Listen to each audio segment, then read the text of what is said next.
makita? Ayan o, tabingi, tabingi. Ayusin ko lang po to.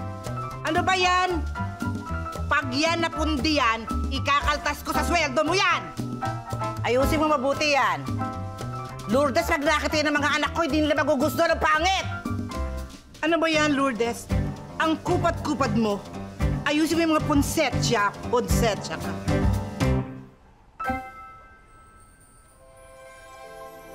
Miraculous Baby Jesus, sana po, ngayong Pasko, kahit isa lang, sana may dumating.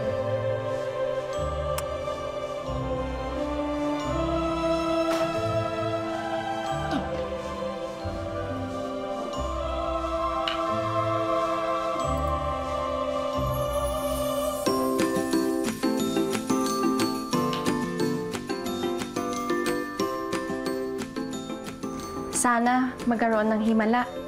Amen. Mayra! Oh! Ay, andyan na naman yung developer na yung, itatayong mall. Andyan na naman eh, may barikada naman sa labasan eh. Ha? Oo, mukhang matutuloy na yung demolition sa mga bahay rito. Ako, paano yan?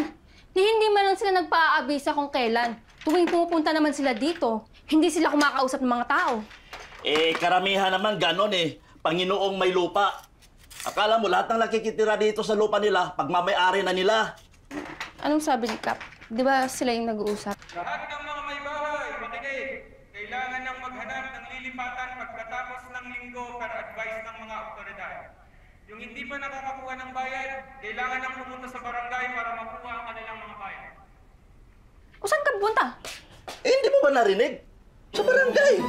May ayuda doon. May bigayan na. Ayan, kain lang ng kain, nak. Dapat i-enjoy mo lang bahay na to. Dahil sa isang linggo, goodbye! San Matias na tayo. Tatay talaga. Ay, tay, nga pala. May nakita na po pala akong paupahan. Malapit po doon kung saan ako nagtatrabaho. Eh, naku. Yung grocery na yan, malulugi din yan pag may tayo na yung mall.